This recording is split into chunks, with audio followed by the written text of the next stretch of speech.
Good afternoon. I have the distinct pleasure of getting to help moderate this panel and keep us moving forward with Amy Ongiri and Mark Anthony Neal. I'm going to let you all know ahead of time. They have a list of questions that they're aware of. Each of the questions I'll mention in their totality. Some of them are very heavily front-loaded, so be patient with that just a minute. So I'll share those with them, and then I'll kind of circle back around and pull through threads. We've got 3 main questions, and we're going to try to make sure to leave about 15 minutes at the end so that we get to engage with these great folks as well, all right? I'm a call and response kind of person, so thank you. All right, so I'll start with the first one. Many would argue that the essays that appeared in Baraka and Larry Neal's 1968 edited volume, Black Fire, and the later writings found in the Black Aesthetic, edited by Addison Gale, constituted a manifesto in the same way that Alan Locke's The New Negro hailed the arrival of a new artistic vision in 1925. Since the late 1960s, however, we've seen other pronouncements that might be understood as either the natural extensions of the Black arts movement or as definitive renunciations of its prescriptions and politics.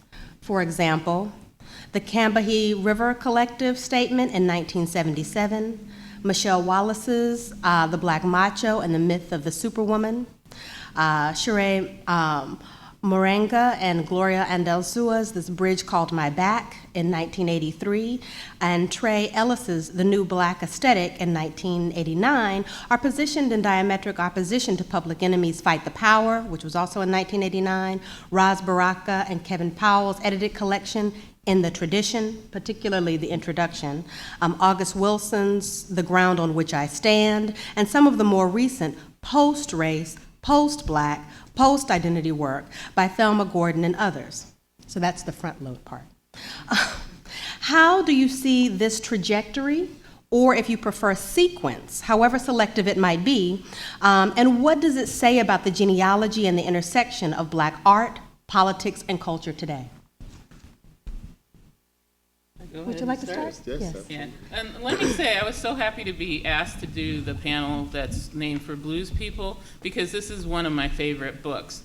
But the copy I had, I took from my dad's library, and when I picked it up to, review it, I realized the chapter had fallen out. So I bought, and that's the first edition copy that I had been carrying around and using for all these years, so I had to buy a new one. And in the new one, I was glad I did, because there's an introduction that Baraka wrote to this in 99, which is missing from the old one, obviously. And in this, I read the introduction, I was shocked to hear him say, this is a beginning, right? So I want to honor, because to me this is a really perfect text. So to say this is a beginning was shocking to me. It's the beginning of a conversation, right? I want to honor that spirit of evolution and criticism by actually disagreeing with the question a little bit. So I want to come from a critical place right off. But I do want to say that I echo August Wilson's notes in The Ground on Which I Stand. I echo his sentiment that the Black arts movement is the inaugural moment for contemporary notions of Blackness. I don't think I would get many disagreements about that here, but August Wilson notes in that book, in that text, that really that contribution has been covered up and erased on purpose from our understanding of what it means to be Black. But I want to echo that our ideas of Blackness our contemporary ideas of Blackness, whether they're creative or intellectual or just common sense notions, really come out of the moment of the Black arts movement. So rather than looking at the list of texts, Michelle Wallace's Black Macho and the Myth of the Black Superwoman, the Combahee River Collective statement, as being refuting or being in diametric opposition to the works of people like Ross Baraka and Kevin Powell and In the Tradition or Public Enemy, I think it's more appropriate to think of them as working actually out of the same imperative of the Black arts and Black Power moment to make art that's relevant to Black people. They come to different conclusions and work different ways, but I really would see them actually in conversation rather than in opposition. And I think it's interesting that Ras Baraka and Kevin Powell's introduction that was talked about in the question in the tradition, it has a long list of like Black arts movement ancestors, and it places Audre Lorde within that tradition. And Audre Lorde is, of course, probably the preeminent Black lesbian feminist, but it's forgotten by a lot of people that she was first published by Dudley Randall, the architect of Black Arts Movement Publishing, right? So I would really want to see Black feminism or womanism in conversation with some of these other traditions, rather than putting them as a refuting or being in opposition. And in order to do that, I actually want to think about a moment in 2010 when Darnell Moore brought Amiri Baraka in conversation with Cheryl Clark. I don't know if people are aware of that interview. It's kind of a stunning interview. So they're both in Newark together doing different kinds of work. Cheryl Clark authored a really important critique of the Black arts movement, misogyny and homophobia called The Failure to Transform Homophobia in the Black Community. So she was seen as very much a critic of Black arts, Black power, homophobia, and misogyny. In my opinion, she offered one of the best and most overlooked books about the movement after Mecca, Women Poets in the Black Arts Movement as well, more recently. Baraka, of course, was famous for the kind of masculinist bent of his work, as well as the use, when I teach Baraka, I always get pushback about the use of homophobic language in a lot of the early work. But Darnell Moore thought it was important to bring them together to have a conversation in 2010. And he characterizes the convergences and divergences as departures that had finally actually become crossings. So I just want to say a quote real quick. This is Darnell Moore talking about that meeting. We have a famous Black lesbian feminist, and we have Amiri Baraka, who we're celebrating, right? Darnell Moore says, "That day we discovered that Baraka's and Clark's few departures of perspective had become, at various points in their lives and within some articulations of their artistry, crossings." So I want to think about that sense of crossings, and to just give you an idea of what happened that day. Clark acknowledged that she also was a Howard person. She began writing at Howard, and she says she took the lessons of voice, visibility, and self-determination directly from the Black arts movement, even while she was criticizing the Black arts movement, and moving that work into different arenas of LGBT stuff, of feminism. She was using the lessons of the Black arts movement. So I think we would have to see her in that tradition, right? And Baraka acknowledges, and I tell this to students, he was someone whose journey and evolution is actually important. He acknowledges in that conversation that homophobia has to be one of the things that's dealt with, right? And a lot of people see that as coming out of the murder of his daughter, right? Which had all the markers of homophobia and misogyny. You know, I don't know if we want to go that personal and deep, but I mean, I think it's important to acknowledge other genealogies as well, right? She's someone in that genealogy that, you know, was a victim of that same stuff. So he was involved in an evolution his whole life, and in that conversation, he acknowledges homophobia as one of the things that needs to be worked on. So again, I want to see these things as not as in opposition to each other, but in conversation, and a conversation that's really continues the Black arts movement's dynamic foundation of really considering and working through and not getting stuck in one historical moment. And I think that's what's been really great about this conversation so far at the symposium. And to continue the idea of crossings, Clark in this conversation cites questions of gender and sexuality as a lingering area where transformation didn't happen during that period. And I think if we want to draw kinds of genealogies, we could draw direct genealogy into the Black Lives Matter movement that really actually attempts to address some of the respectability politics that were dragged into Black power politics. But I feel like I'm going on, so I'll stop. I think there's no way to not think of the Black arts movement and Baraka's work in particular, and in this case, blues people, as kind of a ground zero for the ambivalences of the hip hop generation.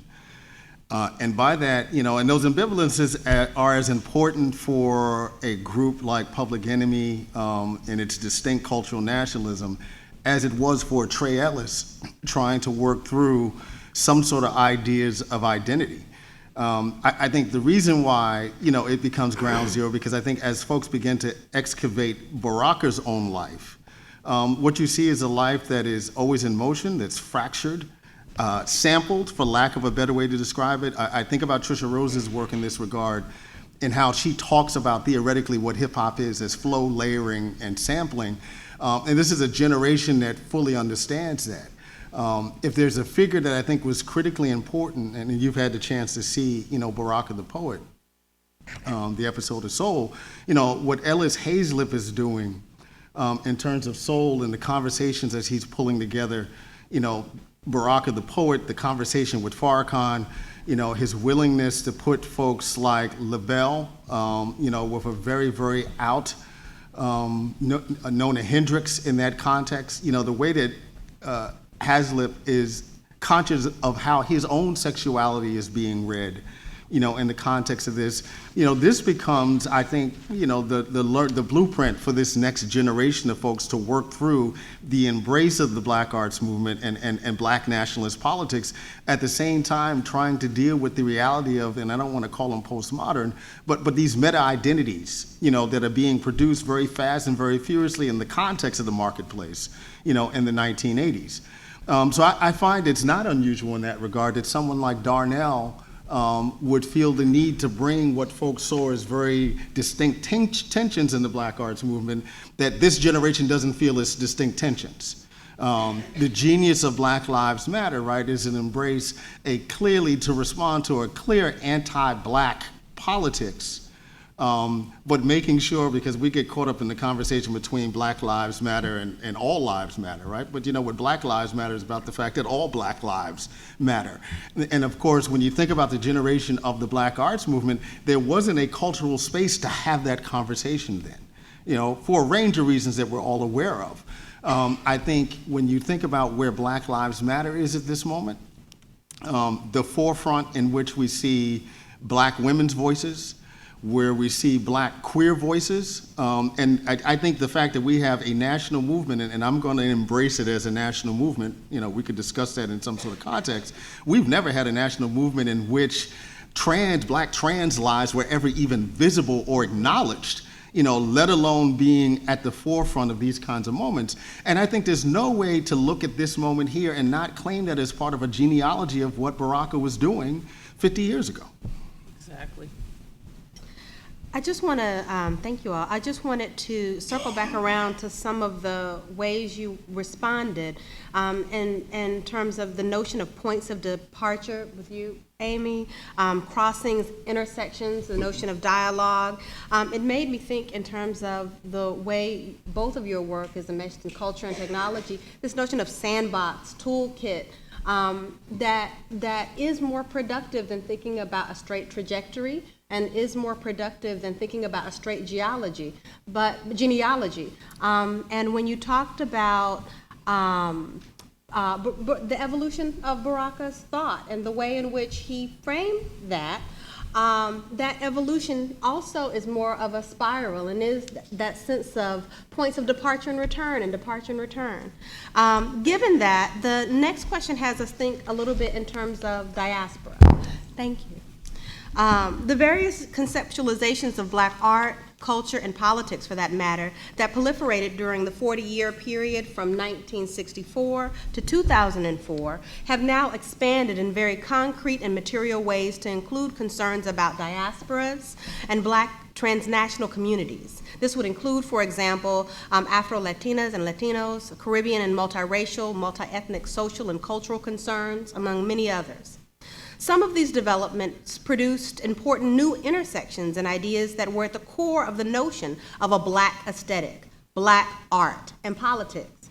Some have argued that these interventions have also diluted or taken away from the yet unfinished project of concretely positioning African American concerns in U.S. cultural politics. What's your view on these newer developments and the implications of these developments? Should I go ahead? You want to go first? Yeah. Okay. I think it's really important, obviously, to note that Blackness is always really constructed very specifically by the cultural moment in which it's being articulated. And the kind of closed prescriptive notion of Blackness comes out of and I'm not saying that's all that the Black arts movement gives, but it comes out of a really particular moment where the civil rights movement has offered up assimilation as a kind of prize, but assimilation is a kind of cultural and social and often literally real death. So the prize we're getting from the civil rights movement is assimilation. The Black arts movement says no, like we're a distinct culture, we're a distinct people, this is what Blackness is. But I think that the problem with that, and here I'm going to be a little critical again, is that it creates a really kind of prescriptive notion of Blackness that creates a kind of weird myth of African American purity and a kind of myth of singular origins. The idea that African Americans were all deposited here in the U.S. at a specific moment because of slavery, and this was simply never true. Like Kamosi Woodard said in the morning, like we're people on the move. We've always been on the move, right? People of African descent. And so when I was thinking about this question, I thought of the list of black people during the Black Power movement who weren't black in the traditional sense, right? Even though that wasn't foregrounded. And so probably the most obvious one, because we have this idea that like suddenly like there's Caribbean, this was a big tension on the campus I used to be on, the tension between Caribbean-born people and African-American people, right? We have the idea that this is new or that there's an influx of people challenging like traditional Blackness. But so let me go through the list, and this is just the people I thought of, and I'm sure there's more. Stokely Carmichael, Kwame Ture was of course from Trinidad. Lorenzo Thomas was Panamanian. Eric Dolphy, a defining jazz artist. His parents were Panamanian. Arthur Schomburg, of course, was Puerto Rican. Harry Belafonte had Jamaican roots. Cecily Tyson's family hailed from St. Kitts, right? So these migrations have always been part of defining Blackness. Even in the Black arts moment where we say like what is essentially Black is something rooted in the South, rooted in the experience of US slavery, there have always been inner migrations and inner conversations. So I would want to challenge the idea that this is something new. This has been solved in different ways at different times and addressed in different ways, but it's not new. And I think,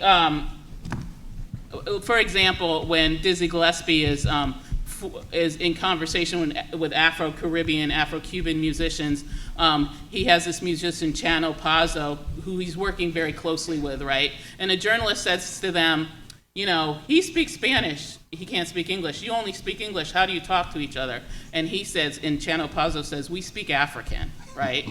And so there's a diasporic, this is what my recent work is on actually, there's a diasporic dialogue that we also don't talk about if we talk in these ways like Latinos are diluting what it means to be Black.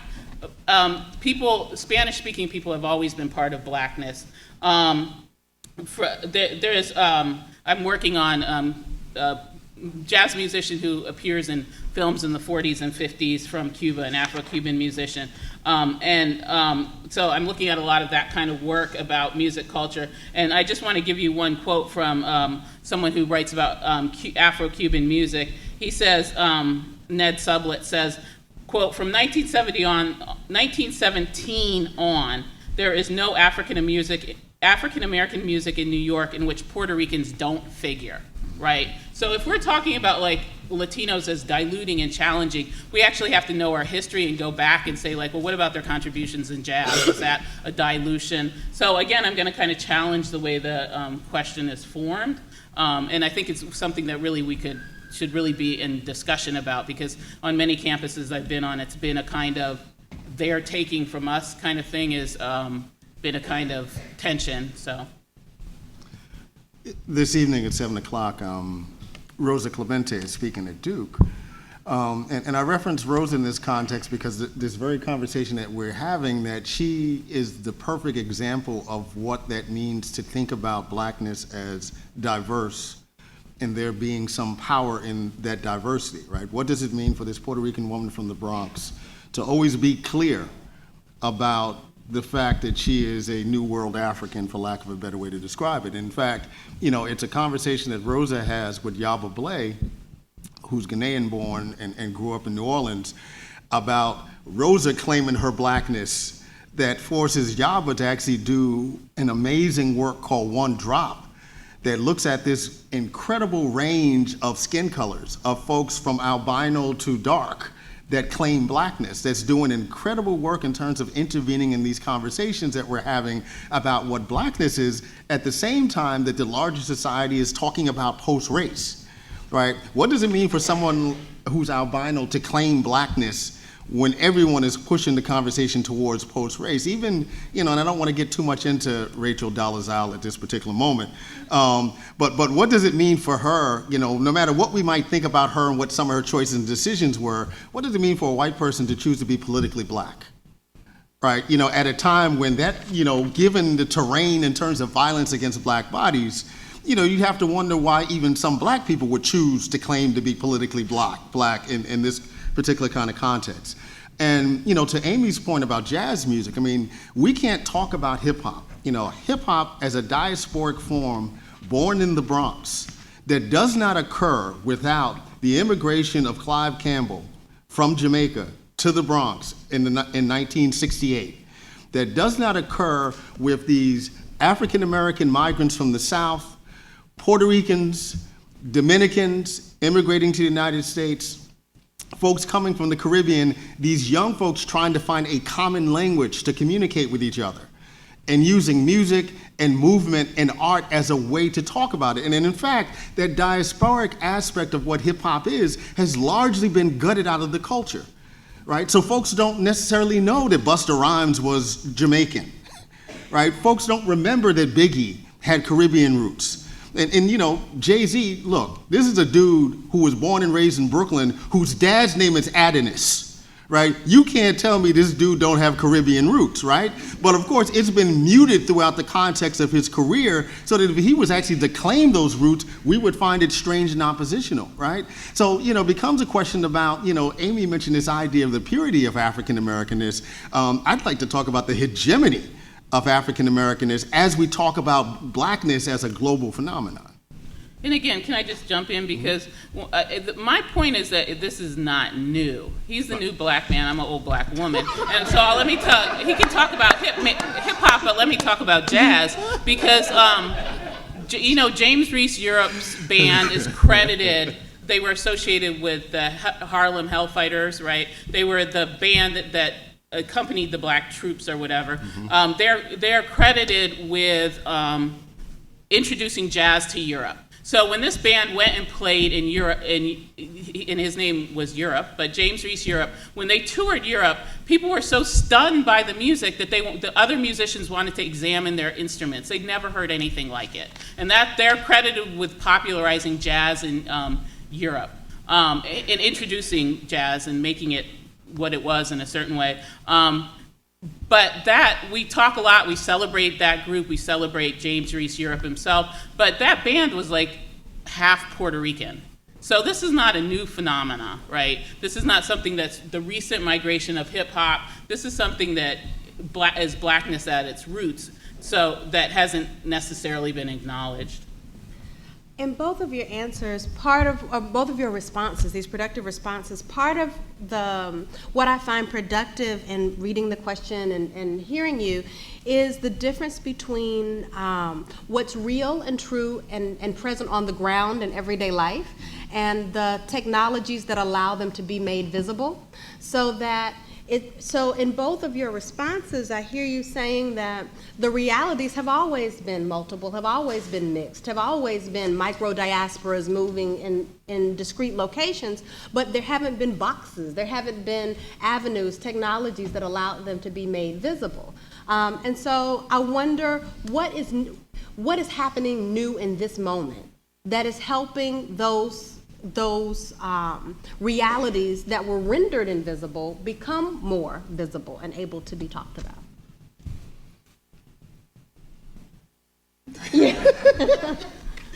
I mean, if we think about just the technological platforms that we're looking at these days, right? there's a bunch of data that goes around that suggests that, at least here in the United States, more than 50% of all black folks who access the internet do so on a mobile device. It has created, if we think about it globally, and the significance of, say, mobile telephones in African nations and their ability, to be able to consume, to be able to communicate. What we've created is a mobile diaspora, right? A diaspora that's connected through handheld technology, in which we can have these conversations in real time that we weren't able to have, right? So that's an incredible piece, right? When we talk about this Afropolitan piece, right? And I know it's controversial and people like to push back on this idea, but this idea that we're not just citizens of the world, but we're Africans of the world, right? Black folks have always been in movement. It's Bob Marley singing Exodus, movement of job people, right? So that's a reality, and the technology helps us actually keep pace with the movement of blackness in this particular era. In that context, it also creates, different kinds of concerns, right? One of the lessons of the Black arts movement that I think the Black digital generation is beginning to understand, beyond the rhetoric and the politics and the art, what the Black arts movement was about was building institutions. Broadside press, third world press, right? Everything that comes out of institutions, right? Because there was a distrust, obviously, of mainstream institutions to be able to curate and understand the work that we're producing, so we need to do that work ourselves. When you think about the influence of someone like Abdullah Kalamat and his relationship to the Institute of the Black World, and that, the ambivalence of Black studies, being supported by the Ford Foundation, right? And so you listen to Abdul 40 years later, and you ask him about things like Twitter and Facebook, and his first response is, who owns the servers, right? He's talking about this kind of Black digital nationalism, which is about, if Black folks don't own the servers, if Black folks don't own the means of production, right, what does that matter? We continue to create apps. Black culture is an app to the larger society, right? We've always created apps. Louis Armstrong created apps. Just the way some young, enterprising African-American is going to be in some sort of STEM game-making course is going to make themselves a billionaire at some point making an app. But the apps don't matter if you don't actually control the means of production, if you don't control the servers. So I think it creates a different kind of moment where we can bring community together, but if we don't actually get a way to actually own this community that we're building, it becomes problematic. And I would agree that that's the number one lesson from the Black arts movement. One that's, I think, often ignored if we're just reading text, is this idea of building institutions. And I think the new technology has given people an opportunity to do fantastic work. Right here we have Julia Wallace and Alexis Pauline Gum, who just told me their film is done, right? So they, on their own, they didn't need to go to, Sony. They made their film, and people are doing that kind of work, getting their stuff out there.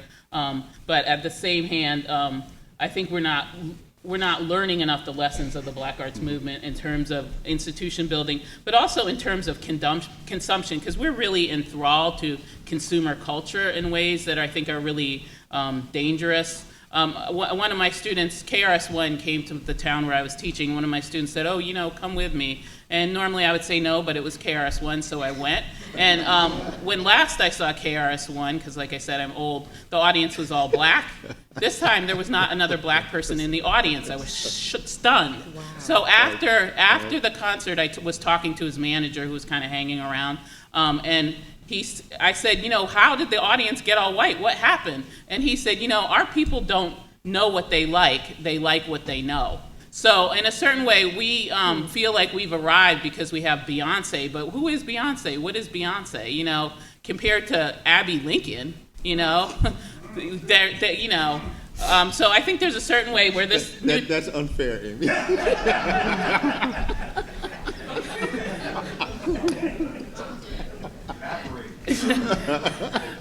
I mean, people will have these intense discussions about if Beyonce is a feminist. And I honestly don't give a goddamn what Beyonce does. I'm going to say it. But like I said, I'm old, But we're enthralled to a consumer culture that doesn't serve us, right? We need to look at these models where people actually created a culture that served Black people. And not only served Black people, but opened Blackness up to an array of people who found a voice in it, right? So you know. I mean, I was teaching Django, which I put on the syllabus before I'd actually seen it, a #1 mistake you might make.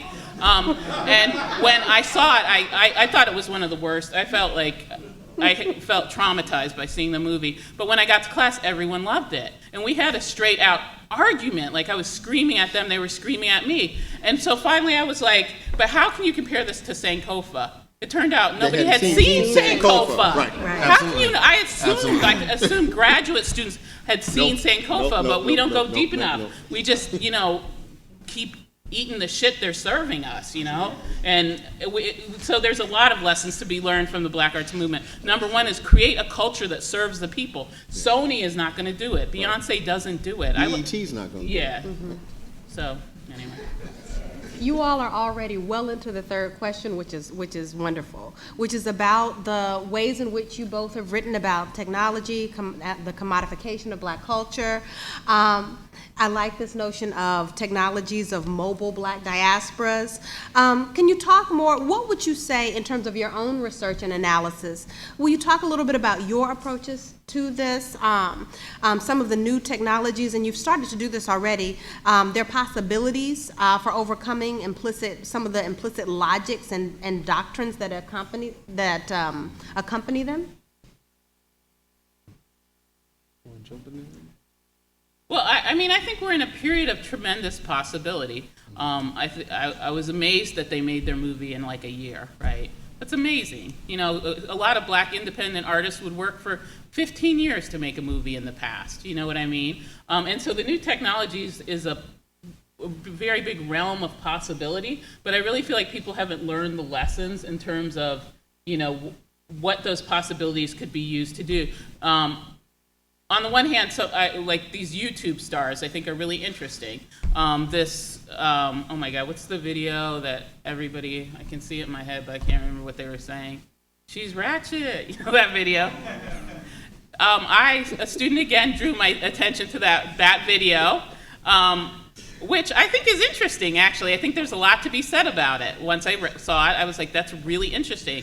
And I used it in a class, and white students were like, I don't understand what they're saying. Like, they literally didn't understand what they were saying. So I think these new mediums allow a possibility of Black culture that isn't widely consumable to be shown. Because what my point with bringing up She's Ratchet is that video, when I looked at it, had 5 million views. 5 million people had seen those guys, She's Ratchet, you know what I mean? Like, these two guys randomly, I think down here somewhere in North Carolina, South Carolina, where were they? Anybody know? Anyway, they had Texas maybe, that used this regional Black English, regional Black vernacular, like, creation to create something that 5 million people saw. If they would have taken it to a major movie company, it wouldn't have gone anywhere. So there's just tremendous possibility there. But on the other hand, like, She's Ratchet, like, they could have done more with it, I'm just saying. If you know that you're going to have 5 million people watch it, I would rather have a different kind of statement, but anyway. The respectability police on Black Twitter always push back against this whole Ratchet moment. And I thought it was important because, it's that time-tested practice of Black coding. There are Black codes, and then there's Black code. And Black culture has always had to code itself in order to be able to sustain people and broad publics under surveillance. The fact that none of those white students knew what the hell they were watching is a tribute to that. Those of us who are critical of contemporary hip hop, part of that criticism is that, if you're listening to Rakim Allah in 1988 and he's just going through the best of the 5% nation, white kids don't know what the hell he was talking about, right? Dip Diver, Civilizing 85, let them know the devil's a conniver, right? And that's Jay Electronica in 2010. And so it's not surprising that Jay Electronica has never made an album, never dropped a single, because they can't figure out how to market him to white kids, right, in the way that they can market, Drake. But, for me, one of the lessons of the technology is that it's allowed us to build our own platforms. I've been fortunate enough for the last 5 years to host and produce this little web show called Left to Black. And it really came out of this enticement with the market. You know, that whole generation of black public intellectuals that emerged in the 1990s, and for those of us who were in grad school at the time, you know, we all wanted to be on Charlie Rose, right? We all wanted to be on, you know, Fresh Air with Terry Gross. You know, and you realize 15 years into your career that you ain't never gonna be on Charlie Rose, and you ain't never gonna talk to Terry Gross.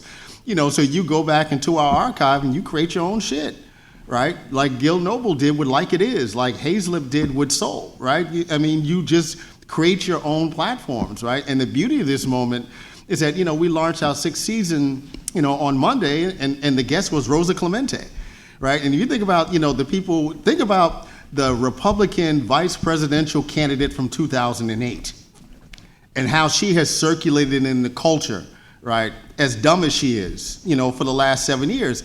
Rosa Clemente was the Green Party vice presidential candidate, and she does not circulate in the culture at all. You know, Fox and CNN and MSNBC are not calling her on to offer commentary on the contemporary race, but they will ask Sarah Palin, who they know is stupid, right? But it's good TV, right? You know, someone who's politically astute, that's not good TV. The beauty of a moment like this is that, you know, at some point I'll have a conversation with Julia and Alexis, and it's like, you know, when you're gonna come on the show to talk about your movie, right? And that's what this morning creates the possibility of, to create our own self-contained you know, platforms. The most, you know, and I've only had a couple of moments with Baraka. One of them was years ago, and we were talking about Spike Lee's, you know, Malcolm X and all the criticism that goes with that. And he just said, you know, it would be better if those of us who are making art to just have a theater in the basement of our house with 25 seats and make art that way, right? And that always stayed with me. Right? It's not about the numbers that you reach, it's making sure that you reach people that matter. You both, this is a question I wanted to pose that in a way links directly to your last statement, which is thinking about the ways in which the technologies now allow for more access, more self-representation. It lowers the threshold in terms of ability to have resources and do the work. You talked about some of the pitfalls in terms of ownership. What's at stake in the question that W.E.B. Du Bois and Alan Locke asked in terms of what is Black art? You know, so thinking about that now and the technologies for you all, for you both, as you all are looking at these videos, as you all are looking at various Black cultural productions, for you, what must it be? Is there a must it be in terms of what would be considered Black art? That's a loaded question. Let me ask it another way. When you see, because you've answered it, and it is the loaded question, isn't it? But when you see things, some of which you've already mentioned, and you like go, Beyonce, right? I don't know if that's Black art. Like, that doesn't have what I need. Must Black art be political? Must Black art be produced by Black folks? Must Black art be produced toward a conscious Black art? What must it do to fit categories that you all may have, whether implicit or explicit, about what this thing is, this right here, this is Black art? I would say yes. It needs to do all those things, but at the same time, I think something about Baraka, and especially about blues people, is this is a book all about the contradictions on some level. And May Henderson was saying that, well, he got declarative, he got prescriptive towards the end, and that ruined his writing. I don't agree with that assessment, but I think it's an interesting assessment because there's a certain way where he's also all about the contradictions and the ambiguities, which is Blackness. So on the one hand, yes, I think it should be political. I think it should work towards the interest of Black people. I think it should be made by Black people. You know, like I agree with the Black arts movement's, you know, definition of Black art. But at the same time, I want to leave room for the contradictions, as Amiri Baraka himself did, I think, in Blues People, in trying to define what Black people are. I think any criteria where we talk about, does it serve the people? And I think we, in that context, broaden the context of what we think of as political. One of the things that troubles me about Black Lives Matter is the seriousness of it. You know, because you can't, Black lives don't matter if Black lives don't love. Black lives don't matter if Black lives don't feel. Black lives don't matter if Black lives don't know anything about a blue light in the basement, 2 o'clock in the morning, listening to Roberta Flack. Right, and so like one of the things that troubles me is that we have a generation of folks that like don't slow dance. What the hell does that mean? Right, you know, where is intimacy in the context of Black Lives Matter, right? And I think that's all the fullness of who we are politically, because if you're on the front lines all the time, there has to be a time where you get to reconnect with your body, get to reconnect with your spirituality, with your spirit, with how you feel.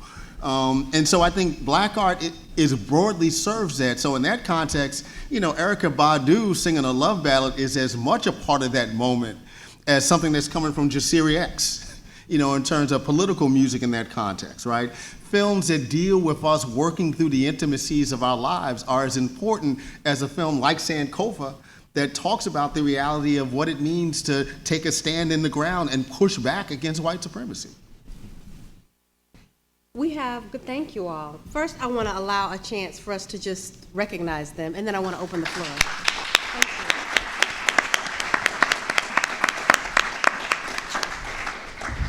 We have good time remaining to have a conversation. So, yes. First of all, every time you mention Rosa, she's supposed to be working on her dissertation. Yeah. And I'm on the committee. I guess I was supposed to let you know that she's down the road. Rosa headed to California and emailed me from Ferguson and said, Professor Bracy being just tomorrow, they got these guns on us. Right. What should we do? Right. I said, how your chapter's coming? I'm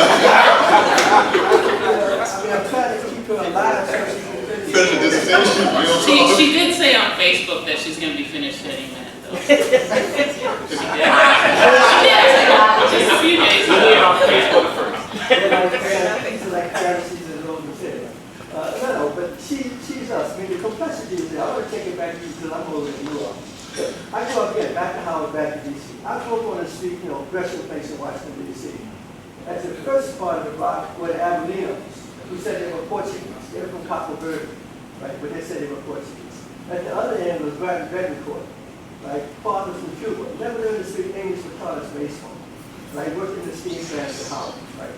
Every black neighborhood I've ever been in has dudes who play Afro-Cuban drums. Those drums didn't drop out of the sky. It's Afro-Cuban. I learned Afro-Cuban drumming from Cubans. We played at the Casbah on U Street, Roland Cabana and Los Alamos. That's the first time I saw white people that could play conga drums. It turns out they're Cubans and Puerto Ricans and people, so I said, okay, the race thing ain't working in there as well. Right? That stuff has always been there. It's always been there. You know, there's never been a notion that it's just we didn't care about it. You know, of course somebody came from like Puerto Rico. Of course they were just right there. And I was, you know, I was at Howard. Mike Nelwell and I, he's from Jamaica. Like, okay, black people are from everywhere. We just didn't talk about it because it didn't mean anything. It didn't mean anything. We weren't mad. And I wasn't mad. Mike, he's the one that invited me to join the department where I've been working the last 40 years. I didn't say, well, I'm going to join my Jamaican brother. He's another black man. He's a black man from Jamaica. I think that the split comes when we get the larger populations fighting for space in the cities now. So to be a Puerto Rican in New York has a political meaning, right? That it wouldn't have in Washington, D.C. Therefore, you say, I'm a Puerto Rican. You know, and you say, well, I'm Afro-Puerto Rican. You know, young lords and so forth, trying to work it out. That's a political body of people now that are defining themselves in the American context. So their specificity now has to be laid out there, rather than saying, I'm just black, and you're underneath the broad black kind of definition. And that's what's being worked out now. The majority of black students on our campus are not African Americans from the United States, they're immigrants. You know, a whole bunch of Cape Verdeans, a whole bunch of, Barbadians and Trinidad and Jars, and a whole bunch of Ghanaians, you know, and they're organized by ethnic groups. You know, so like half the sororities and fraternities are East Africans, and the other half are West Africans, and they don't talk to each other.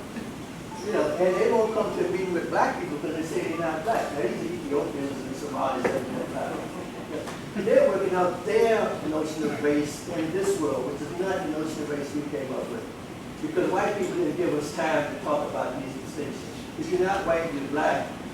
And still, they're from they sort of Barbados, so they don't mean nothing.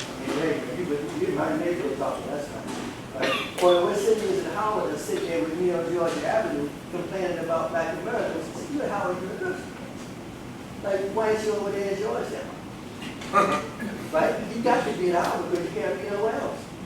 You know, so that, and they in your world having that debate, but it wasn't a big debate, it was just a kind of acknowledgement that you came from a different place. Today is a political debate. It really is a political fight, and I'm very much kind of disturbed by it. Because black people are fighting each other over who's black and who's not black. And I think white people love that. You know, they really love that. You know, to watch us fight among ourselves. That's who's black, who's not black. Because that means you're not focusing on them. You know, that's what we kind of got to deal with. We kind of got to deal with it. And to plug the book, always you know it has the last essay in the book. Right? And we also, we have a whole, yes, got to move proud of you, right? And we have a whole section of poetry just on black women.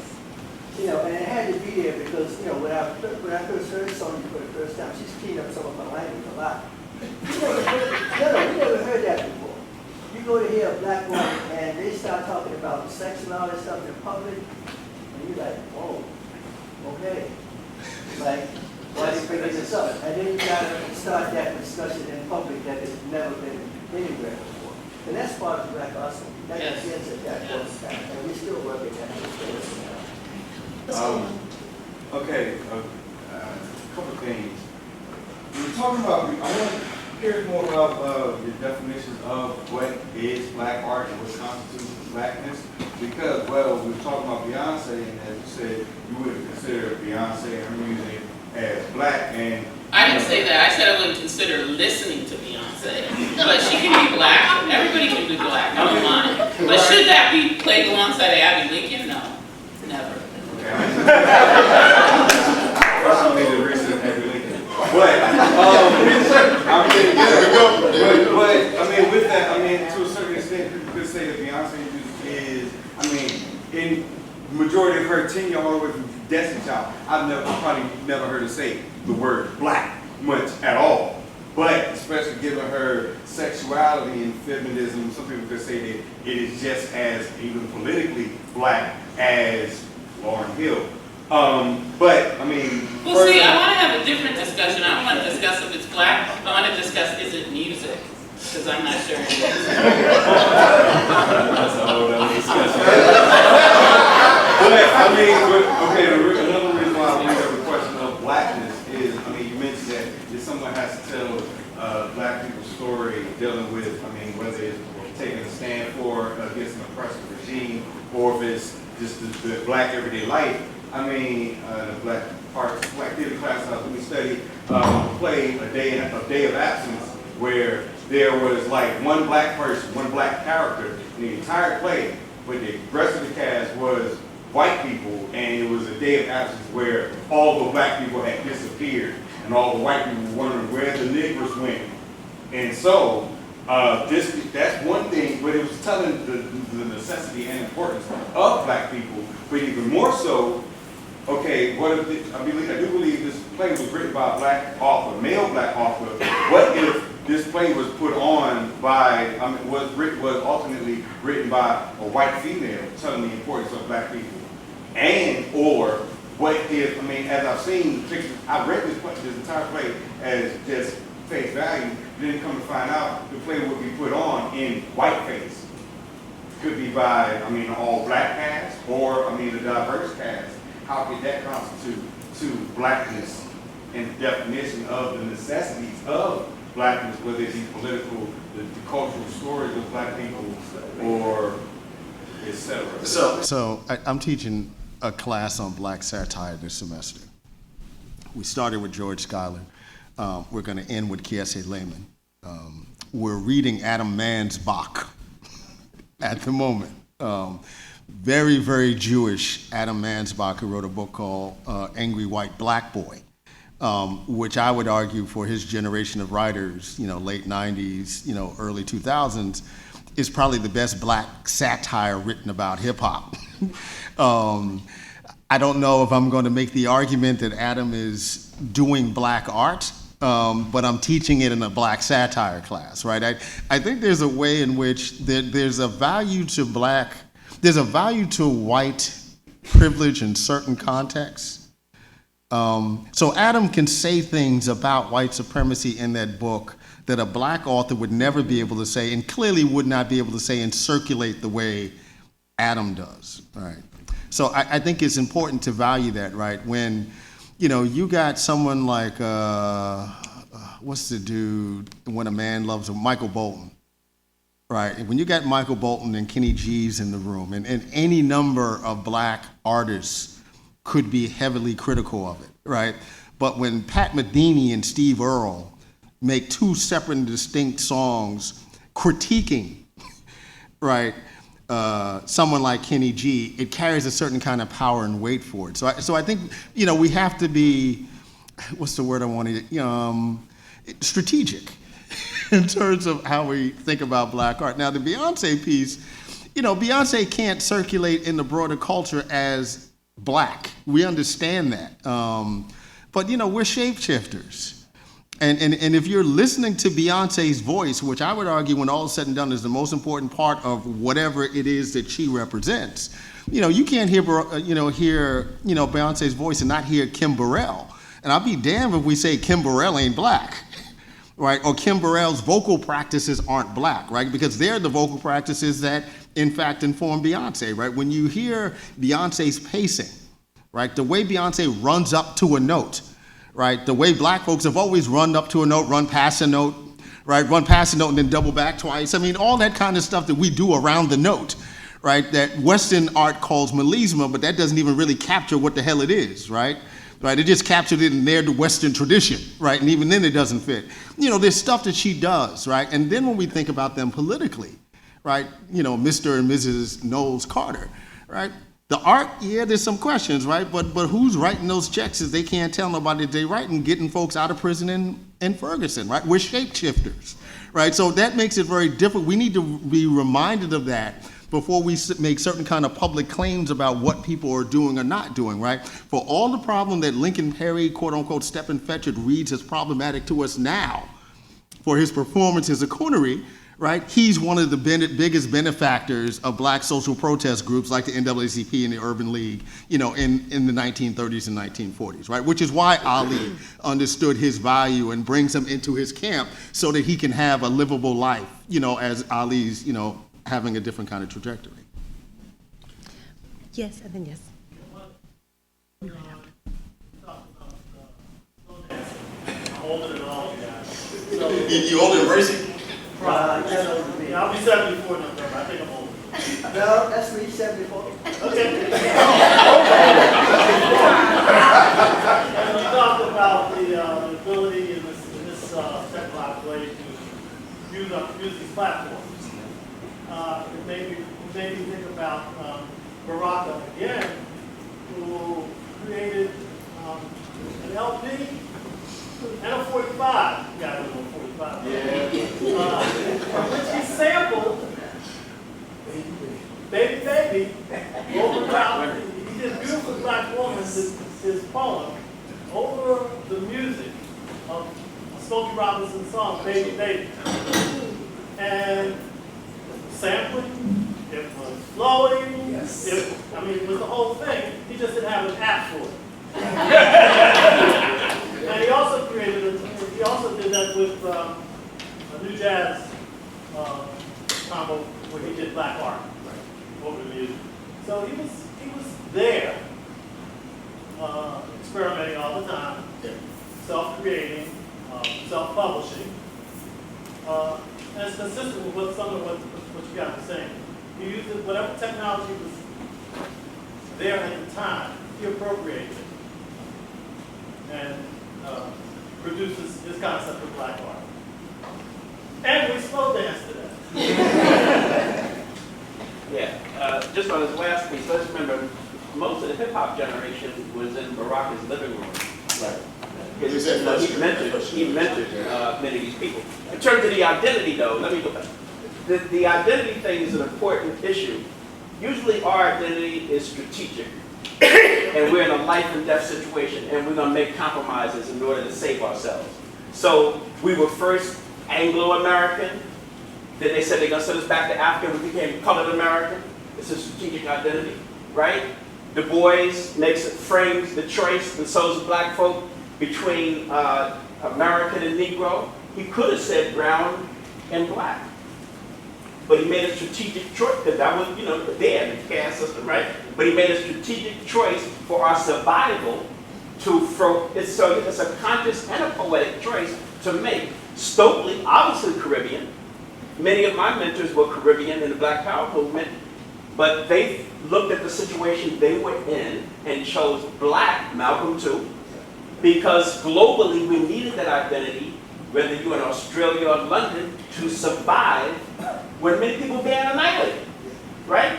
So now when homophobia is attacking people and stuff like that, then the identity changes. It changes because the target changes. We're not going to be able to always have an all-inclusive identity based on what's coming at us at the time. But we, you know, it's not like the earlier generations didn't know better, right? And I hate to say it, now that we're up against the wall, we have the responsibility of making that artistic and political choice. If you make it wrong, reality will mark our paper. Yes. Oh, I'm sorry. Yes. Did you both have your hand up? Okay, so one of the things I wanted to go back to, it was the piece about institution building. There's an interview, I keep running into dead ends trying to find once copyright violation took it off YouTube. Was a conversation between Amiri and Ray about that being what was their thought process for the Black Arts Movement. If anybody knows where I can find this conversation, they're on a couch in some room. I've been searching for a few years. Well, they took it off. Somebody got a hold of it. But the piece that the reason why I'm bringing it up, and any thoughts you have, is I'm finding, you know, many of us, many artists today some are consciously replicating that, and some are finding themselves forced to, because of some of the barriers that they're having in terms of accessibility, space. Here in the Triangle, those kind of things have, have been an ongoing issue. Where do you present? How do you know? What kind of resources are backing and kinds of things can you use in order to reach people? But one of the things that I'm in conversations this summer with artists that I found very interesting is there seems to be there's not a clear understanding of what the aim of it is, other than to make some connection of their art with an audience, which I think has left a lot of people open to being manipulated by certain norms. One of them being, the idea of nonprofits, which I have had an ongoing battle with for the last 6 months, because that seems to be the answer, the grail. And I think it's very important, because when you look to the Black Arts Movement, that didn't exist, and I think somewhere along the line that has replaced our sense of what it means to present art, present culture, and make it accessible to grassroots and available for the people, and make it sustainable. But I don't know.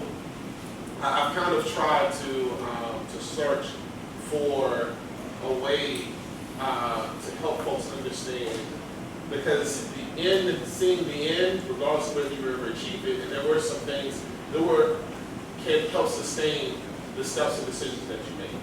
And so it's very interesting to look. I was at the National Book Festival at Lady Everest listening to this conversation, that there was regardless of how far it got before everything shifted, that clear identified goal again was what sustained everything through. And I think this seems to be missing. And I wonder whether that is a purposeful misdirection that is happening in the artist's database.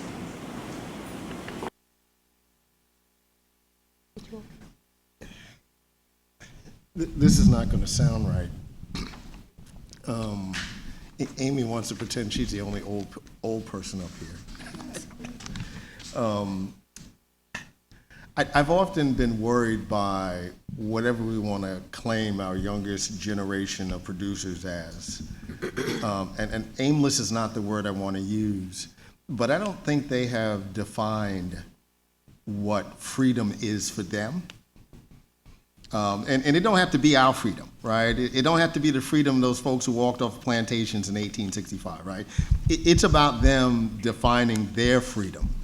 And I don't think they have defined that yet. And I think it's borne out in the art.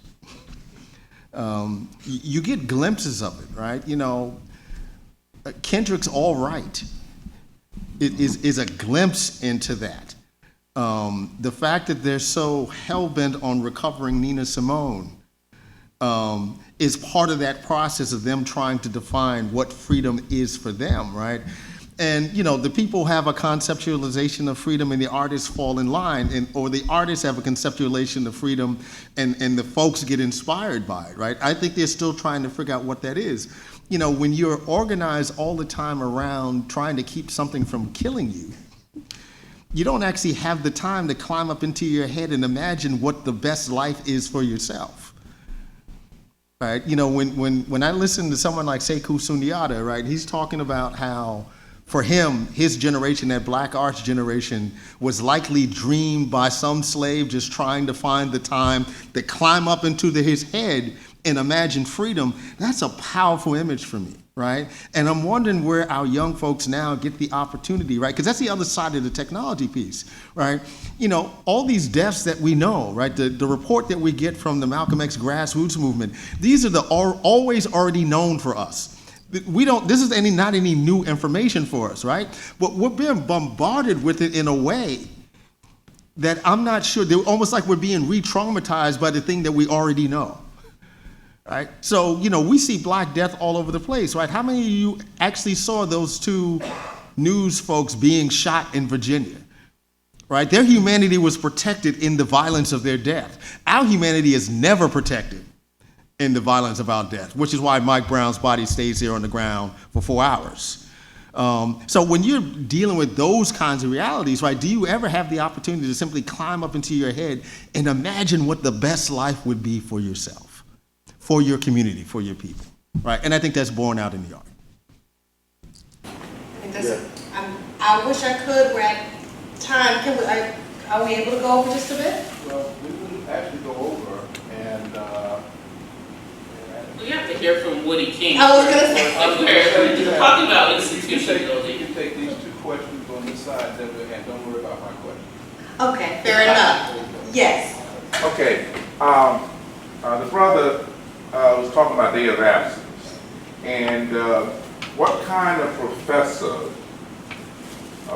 would work with you on that and then tell you who Douglas Turner Ward is?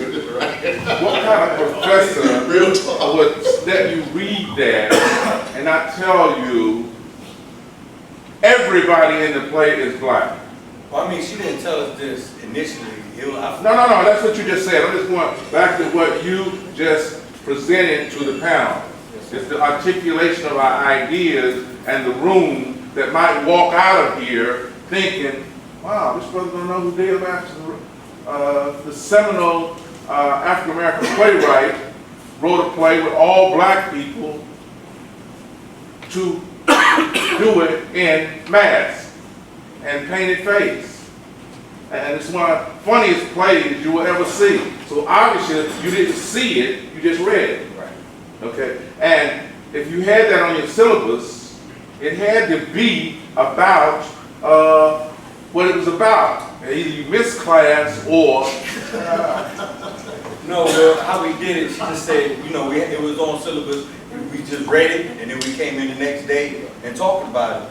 And, you know, it's like a blind reading. We didn't know anything, which I felt even played into the experience of it more, because you got to get your own interpretation of it and then get the historical context and see how your blind reading interpretation counteracts and is in conversation with the historical context of it. And how, I mean, you know, it's like if a play was written in the 60s, it can still be relevant, very relevant today. I mean, the play was just revived at Center Stage in Baltimore in 2014. So anyway, you know, and it's option to be done on Broadway.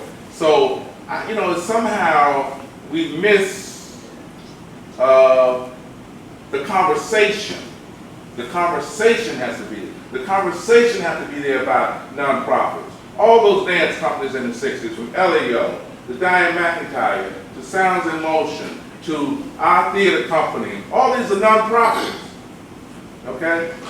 And they are nonprofits because if you give me $100, you can write it off on your taxes. That's why they're nonprofits.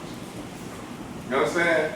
Okay, now, the movie companies, whatever these new movie companies are that do video, they're nonprofit companies. You know, because they can't get their NEA money or NEH money to do their films, their historical pieces. You know, whether it's the Harlem films or the films talking about Black America. Again, there is a need for both. There's a need for both. And you got all early publishing.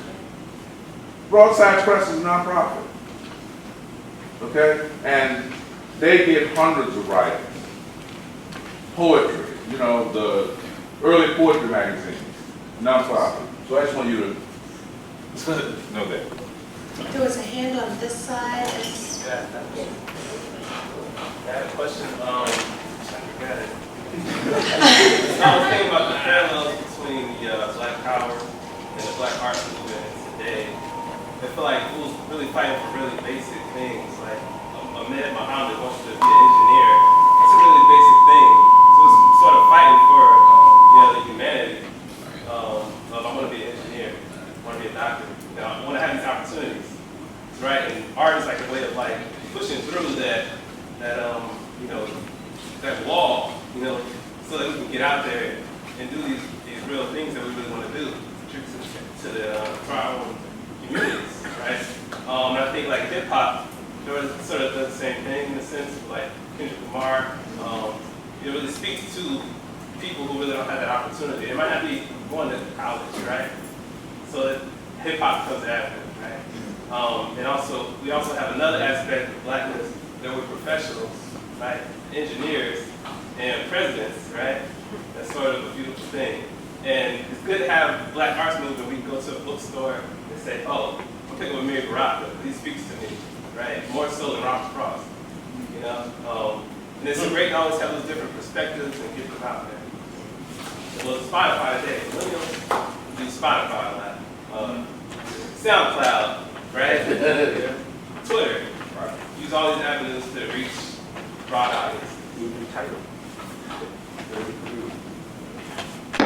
Yeah, so just one point before we get out of here that I think applies to the current movement that I want to kind of address to Brother Mark. The question of getting up inside artists' head and figure out if one to be free. Let's connect that to the basis of the Black Arts Movement. Let's connect it to CAP. Let's connect it to the collectivity being connected to a movement that's helping you figure this out. And even some of the contradictions inside the Black Lives Matter movement relate to individuals putting forward a platform or a program not in consultation with the rest of the movement. So, I mean, even this beautiful stuff with Craig, all these other people that have come out, I'm trying to listen and learn, but I'm also trying to figure out, is it being created in conversation with other people? It's not even just watching other people, but sitting down with them and trying to figure out. So this question of what does it mean to be free, all of these individual prescriptions about it, right, end up being bogus, right, and taking us nowhere at all. So it's got to be that kind of imagination and people coming together. I mean, the characteristic of that movement that we've been talking about for 2 days, right, was the collectivity of the folks. I just want us to kind of lead, on that note, so we talk about going forward, that people have to look at it that way. And maybe these conversations are happening with the artists and we don't know.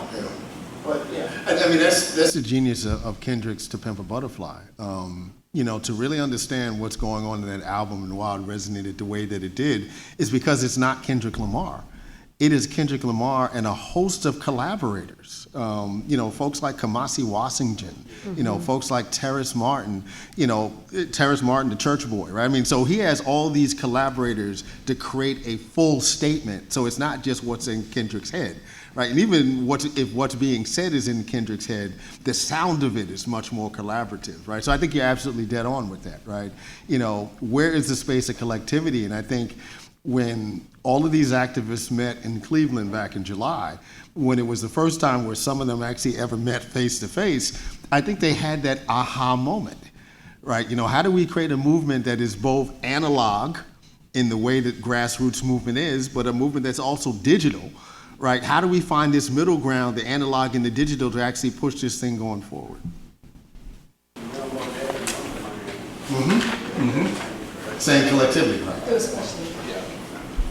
I'm curious whether either of you would argue that homophobia has moved out of hip hop recently, or at least compared to the 90s and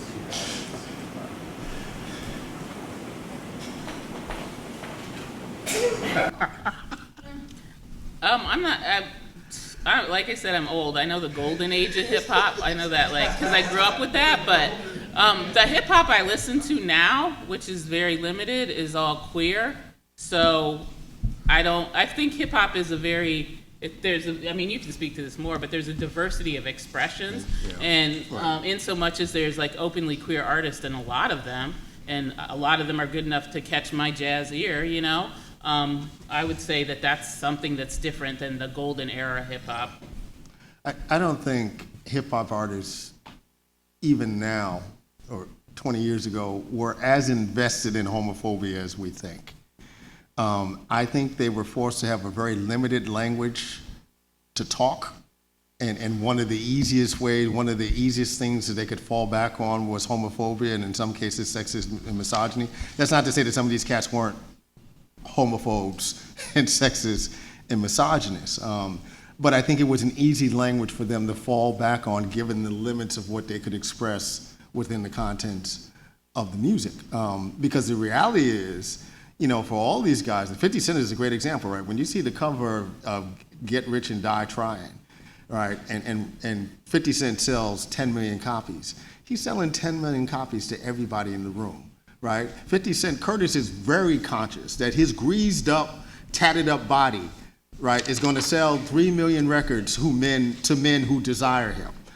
Right? These are folks who are working with publicists and producers and videographers and photographers, a whole range of folks that we don't see on camera in the entertainment industry who are gay, right? Jay-Z's mom is gay, as one example of that, right? So they are having relationships with these people, right? But the end product might not look like what their actual personal politics are. And whether or not they actually have the integrity, right, to have their art represent their personal politics, that's a different conversation. I want us to give us another opportunity to applaud our great panel.